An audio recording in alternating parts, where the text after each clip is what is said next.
नमस्कार दोस्तों, स्वागत है आपके अपने यूट्यूब चैनल गाइड सर में।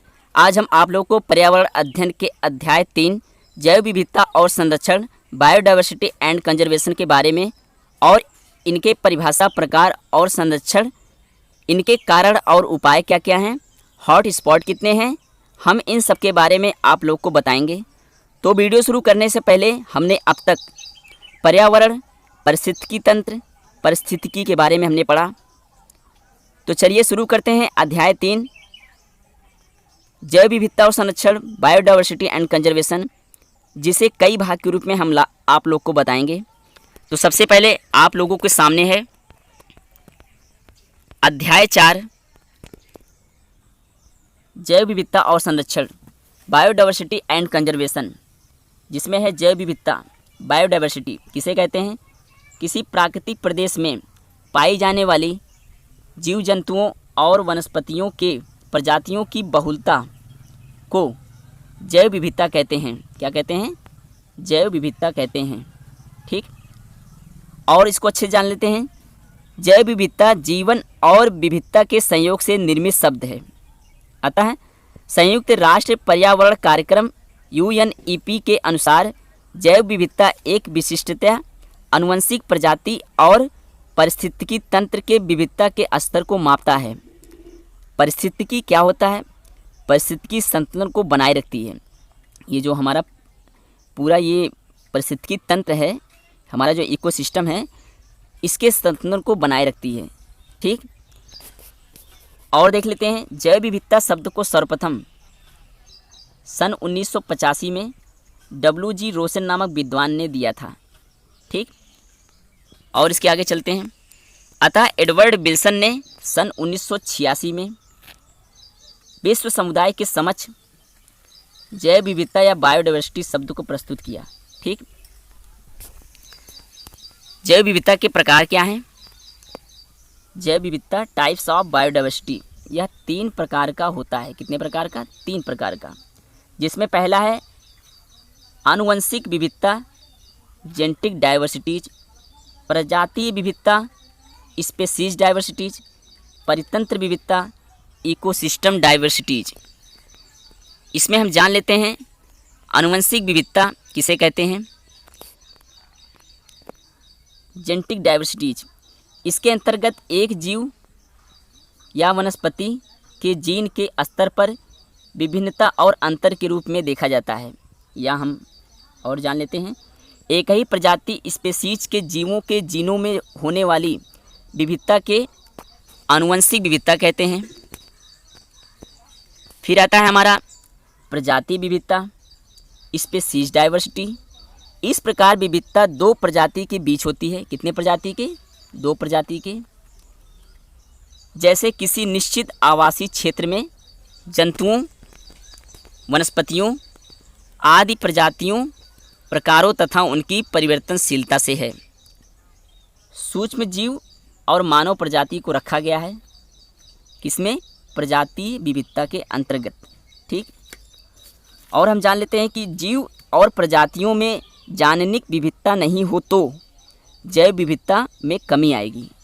अगर जीव और प्रजातियों में जाननिक विविधता, उनका जेनेटिक जो होता है, अगर उसकी विविधता नहीं हो तो जैव विविधता में क्या होगा? कमी आएगी। तीसरा हमारा आता है परितंत्र विविधता या पारिस्थितिकी तंत्र जैव विविधता। ठीक, जिसको कहते हैं इकोसिस्टम डाइवर्सिटीज। इसको हम जान लेते हैं संपूर्ण विश्व में स्थलीय एवं जलीय पारिस्थितिक की विशेषताओं के साथ साथ इनकी अक्षांशीय विविधता भी पाई जाती है। एक पारिस्थितिकी तंत्र में कई भूरूप हैं। एक पारिस्थितिकी तंत्र में कई लैंडफॉर्म हो सकते हैं। किसी पारिस्थितिकी तंत्र में स्पीशीज प्रजातियों की विविधता को ही पारिस्थितिकी तंत्रीय इकोसिस्टम विविधता कहते हैं। ठीक, आगे चलते हैं पारिस्थितिकी विविधता के प्रकार। पारिस्थितिक विविधता के प्रकार टाइप्स ऑफ इकोसिस्टम डाइवर्सिटीज, यह 3 प्रकार का होता है। कितने प्रकार का? 3 प्रकार का। पहला है अल्फा विविधता, जिसको कहते हैं अल्फा डाइवर्सिटीज। दूसरा है बीटा विविधता, जिसको कहते हैं बीटा डाइवर्सिटीज। तीसरा है गामा विविधता, जिसको कहते हैं गामा डाइवर्सिटीज। ठीक, अब इनके बारे में हम एक एक करके पढ़ लेते हैं। अल्फा विविधता, जिसको कहते हैं अल्फा डाइवर्सिटी, इन्हें आंतरिक विविधता भी कहा जाता है। यह विविधता एक समान आवास में पाए जाने वाले एक समुदाय, एक कम्युनिटी के जीवों में पाई जाने वाली स्थानीय विविधता होती है। दूसरा आता है बीटा विविधता, जिसको कहते हैं बीटा डाइवर्सिटी। ऐसी विविधता आवास में परिवर्तनों या समुदाय में पारिस्थितिक प्रवणताओं जैसे ऊंचाई, अक्षांश, आर्द्रता प्रवणताओं में अंतर आने के कारण उत्पन्न होती है। जातियों के आवास, रहने का स्थान में बदलाव का जितना अधिक होता है, इनमें जितना बदलाव अधिक होता है, बीटा विविधता उतना ही अधिक होती है। ठीक, बीटा बदलाव उतना ही अधिक होती है। आगे चलते हैं। गामा विविधता क्या है? इसको कहते हैं गामा डाइवर्सिटीज, या इन्हें क्षेत्रीय विविधता भी कहा जाता है। इसमें भू भौगोलिक क्षेत्र में पाए जाने वाले सभी प्रकार के आवास स्थानों में जातियों की प्रचुरता प्रदर्शित करती है। ठीक, जैव विविधता के संरक्षण, कंजर्वेशन ऑफ बायोडाइवर्सिटी। ठीक, यहाँ इस जगत में जनसंख्या में विस्फोटक वृद्धि, जिसको कहते हैं पॉपुलेशन एक्सपेंशन के कारण जैव विविधता में लगातार कमी आ रही है। ठीक, जैसे वनों की कटाई, जैसे क्या है, वनों की कटाई, प्रकृति आवास का समाप्त होना, पर्यावरण प्रदूषण के कुप्रभावों के कारण लगातार कमी आ रही है। अतः जैव विविधता का संरक्षण का होना अति आवश्यक है। ठीक, ये हमारे दैनिक जीवन में आजकल हमारे जो जंगल हैं और उनमें जो पेड़ पौधे हैं, इनकी कटाई और प्रकृति आवास का समाप्त होना, इनमें लगातार जो कमी आ रही है, इससे क्या साबित होता है कि हमारे जो जैव विविधता है, इनको हमारे संरक्षण का होना बहुत ही अति आवश्यक है। ठीक, कारण क्या क्या है? पर्यावरण संतुलन को बनाए रखना, मनुष्यों के अस्तित्व की रक्षा करने हेतु, जो कि प्रजाति विविधता में कमी के कुप्रभावों से आशंकित है।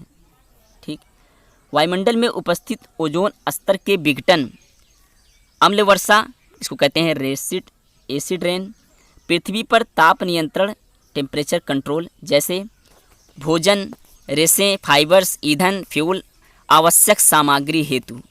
ठीक, आइए अब इनके उपाय देख लेते हैं। मेथड, जैव विविधता के महत्वों को देखते हुए इसका संरक्षण करना अति आवश्यक है।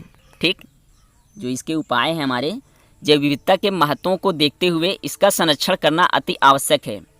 निम्न रूप से संरक्षण 3 स्तरों पे किया जा सकता है। ठीक, जैसे आनुवंशिक विविधता का संरक्षण, कंजर्वेशन ऑफ जेनेटिक डाइवर्सिटी, जाति या प्रजाति का संरक्षण, कंजर्वेशन ऑफ स्पीशीज डाइवर्सिटी, पारिस्थितिकी तंत्र की विविधता का संरक्षण, कंजर्वेशन ऑफ इकोसिस्टम डाइवर्सिटीज। ठीक, तो हमारे स्तर हैं जिनके अध्ययन से हम पर्यावरण संरक्षण का हम लोग कर सकते हैं। अब आगे आते हैं विविधता का संरक्षण, कंजर्वेशन ऑफ डाइवर्सिटीज। ठीक, तो विविधता का संरक्षण मुख्य रूप से 2 प्रकार से किया गया है। कितने प्रकार से? 2 प्रकार से, जिसमें है पहला इन सीटू संरक्षण, जिसको कहते हैं इन सीटू कंजर्वेशन। दूसरा है एक्स सीटू कंजर्वेशन, जिसे कहते हैं एक्स सीटू कंजर्वेशन। ये दोनों एक दूसरे के क्या हैं? कॉम्प्लीमेंट हैं। क्या हैं? कॉम्प्लीमेंट हैं, मतलब पूरक हैं। ठीक, तो आइए अब इनके बारे में हम जान लेते हैं। इन सीटू कंजर्वेशन क्या है? इसके अंतर्गत जीवों एवं पेड़ पौधों, वनस्पतियों को उसके मूल आवास, ओरिजिनल हैबिटेट में ही संरक्षण देना इन सीटू संरक्षण कहलाता है। क्या कहलाता है? इन सीटू कंजर्वेशन कहलाता है। वन्य जीव एवं जैव विविधता के संरक्षण हेतु उपाय, जो हमारे इन सीटू के संरक्षण हैं, उनमें वन्य जीव एवं जैव विविधता के संरक्षण हेतु उपाय कौन कौन से हैं, क्या क्या आते हैं? जैसे राष्ट्रीय उद्यान, नेशनल पार्क की देखभाल करना, अभ्यारण्य सेंचुरीज, इनका देखभाल करना, प्राणी उद्यानों, जूलॉजिकल पार्क्स, इनका ध्यान करना। ये सब सारे हमारे in situ conservation in Situ संरक्षण के अंतर्गत आते हैं। ठीक, आगे चलते हैं। एक्स सिटू कंजर्वेशन, दूसरा क्या है? एक्स सिटू कंजर्वेशन, जब किसी जीव या पेड़ पौधों वनस्पतियों को उसके प्रारंभिक आवास से बाहर संरक्षण दिया जाता है तो उसे एक्स सिटू संरक्षण, एक्स सिटू कंजर्वेशन कहते हैं। इसके अंतर्गत पौधों का संरक्षण निम्न प्रकार के माध्यम से पेड़ पौधों आवास से दूर स्थापित विभिन्न स्थानों एवं प्रयोगशालाओं में किया जाता है। ठीक, इनमें क्या क्या इसके अंतर्गत आ जाते हैं? वनस्पति उद्यान, इसको कहते हैं बॉटनिकल गार्डन्स, वानिकी अनुसंधान संस्थाओं, फॉरेस्ट्री रिसर्च इंस्टीट्यूशन, फिर आता है कृषि अनुसंधान केंद्र, एग्रीकल्चरल रिसर्च इंस्टीट्यूशन, आता है जीन बैंक, फिर आता है शुक्राणु बैंक जिसको कहते हैं सीड बैंक, और आता है चिड़ियाघर जिसको जू कहते हैं। उसके बाद आता है नाइट सफारी पार्क, फिर आता है लाइन सफारी पार्क, और है इन विट्रो स्टोरेज विधि जिसको कहते हैं इन विट्रो स्टोरेज मेथड। अतः हम ये कह सकते हैं कि इन सिटू कंजर्वेशन जो हमारे होते हैं वो क्या क्या होते हैं? जो हमारा जीन बैंक होता है, शुक्राणु बैंक होता है, और हमारे इन विट्रो स्टोरेज विधि जो होती है वो हमारे एक्स सिटू कंजर्वेशन के अंतर्गत आते हैं। और भी ये जो ऊपर दिए गए हैं हमारे चिड़ियाघर, ये सब भी क्या एक्स सिटू कंजर्वेशन भी है। ठीक, आइए जान लेते हैं हमारे हॉट स्पॉट क्या हैं, कौन कौन से हॉट स्पॉट हैं। ठीक, तो हॉट स्पॉट कौन से हॉट स्पॉट? जैव विविधता हॉट स्पॉट। ठीक, इस हॉट स्पॉट की संकल्पना का नाम किसने दिया? नॉर्मन मायर्स ने दिया सन 1981 में। नॉर्मन मायर्स जी के द्वारा सन 1981 में हॉट स्पॉट नाम दिया गया। ठीक, हॉट स्पॉट उस क्षेत्र को कहते हैं जहां सर्वाधिक जैव विविधता बायोडायवर्सिटी पाया जाता है। ठीक, तो उसे क्या कहते हैं? हॉट स्पॉट कहते हैं। वर्तमान में कुल कितने हॉट स्पॉट हैं? वर्तमान में कुल 34 हॉट स्पॉट हैं। ठीक, अब तो विश्व में कुल कितने हॉट स्पॉट हो गए हैं? कुल 36 हैं।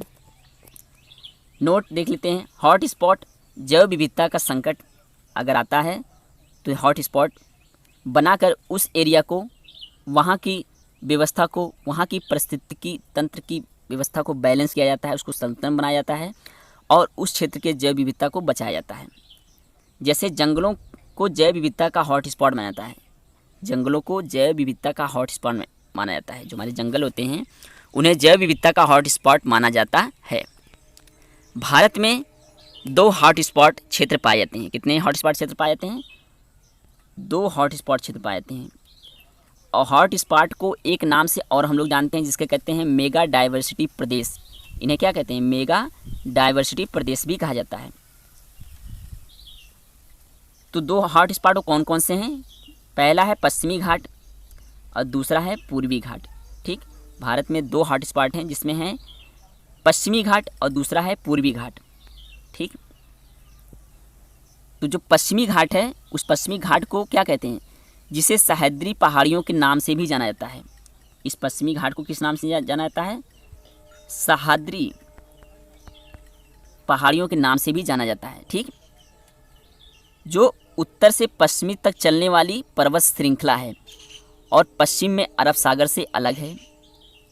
भारत में 15,000 फूलों के पौधों की प्रजातियों में से पश्चिमी घाट क्षेत्र में अनुमानित 4,780 प्रजातियां हैं। ठीक, कितनी प्रजातियां हैं? 4,780 प्रजातियां हैं। हॉट स्पॉट में लगभग 4,130 स्तन प्रजातियां हैं। जो स्तन की प्रजातियां हैं वो 4,130 हैं। ठीक, उसके बाद हमारा आता है पूर्वी घाट जिसको हम लोग कहते हैं पूर्वी हिमालय, इंडो बर्मा। यहाँ पे 1260 से अधिक प्रजातियां हैं। हॉट स्पॉट में लोअर मैकॉग कैचमेंट है। यह पूर्वी बांग्लादेश में शुरू होता है और फिर ब्रह्मपुत्र नदी के दक्षिण उत्तर पूर्वी भारत में फैला हुआ है। ठीक, तो हिमालय क्षेत्र भारत के उत्तरी पूर्वी भाग, दक्षिण भाग दक्षिण मध्य एवं पूर्वी नेपाल एवं भूटान के क्षेत्रों में फैला हुआ है। ठीक, तो जिसमें से हमने पश्चिमी घाट के बारे में बता दिया। पश्चिमी घाट क्या था? पश्चिमी घाट एवं श्रीलंका क्षेत्र दक्षिण पश्चिमी भारत एवं श्रीलंका के दक्षिण पश्चिमी के उच्च भूमि तक फैला है। ठीक, आगे चलते हैं। कुछ महत्वपूर्ण प्रश्न इन पर है, हम उनके बारे में जानेंगे। जिसमें से पहला प्रश्न आपके सामने है, भारत का सबसे बड़ा हॉट स्पॉट कौन सा है? इंडो बर्मा सीमा। दूसरा है, भारत का सबसे छोटा हॉट स्पॉट पश्चिमी घाट। तीसरा है, सर्वाधिक मानव जनसंख्या घनत्व जिसको कहते हैं पश्चिमी घाट। चौथा है, उत्तर प्रदेश का पहला लायन सफारी पार्क कहाँ पे है? इटावा में है। उसके बाद है, भारत में सर्वाधिक नाइट सफारी पार्क कहाँ है? रीवा में है। इसके बाद है, भारत में सर्वप्रथम वनस्पति उद्यान की स्थापना कहाँ पे किया गया है? कोलकाता में किया गया है। फिर हमारा आता है, भारत में सर्वप्रथम प्राणी उद्यान की स्थापना हावड़ा, जो कहाँ पर है? कोलकाता में है।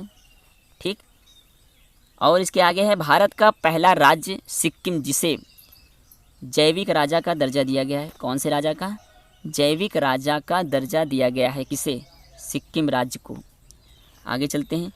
भारत में जैव विविधता के 4 हॉट स्पॉट केंद्र हैं। कितने हॉट स्पॉट केंद्र हैं? 4 हॉट स्पॉट केंद्र हैं। जिसमें से पहला है पूर्वी हिमालय, दूसरा है भारत म्यांमार सीमा, तीसरा है सुडालैंड और चौथा है पश्चिमी घाट एवं श्रीलंका। तो इस प्रकार से भारत में कुल 4 जैव विविधता के हॉट स्पॉट केंद्र हैं। फिर आगे चलते हैं। दुनिया भर में मान्यता प्राप्त जैव विविधता हॉट स्पॉट कितने हैं कुल? तो कुल कितने हॉट स्पॉट हैं? कुल 36 हॉट स्पॉट हैं। कितने? 36। भारत में भूभाग पर पेड़ और जंगल फैले हैं। कितने प्रतिशत भाग पर फैले हुए हैं? 23.39% भाग पर भारत में कुल भूभाग पर पेड़ और जंगल फैले हैं। सर्वाधिक जैव विविधता कहाँ पाई जाती है? सर्वाधिक जैव विविधता उष्णकटिबंधीय वर्षा वन वाले क्षेत्र में पाई जाती है। उष्णकटिबंधीय वर्षा वन, उष्णकटिबंधीय क्षेत्र कैसा होता है? यह क्षेत्र का विस्तार 10 डिग्री सेंटीग्रेड उत्तरी अक्षांश से 10 डिग्री दक्षिणी अक्षांश के बीच पाया जाता है। ठीक, अतः हम कह सकते हैं कि जो हमारी जैव विविधता होती है वो कर्क और मकर रेखा के बीच पाई जाती है, जिसे ब्रज क्षेत्र भी कहा जाता है। जिसे क्या कहा जाता है? ब्रज क्षेत्र भी कहा जाता है। ब्रज क्षेत्र, इसे जैव विविधता को।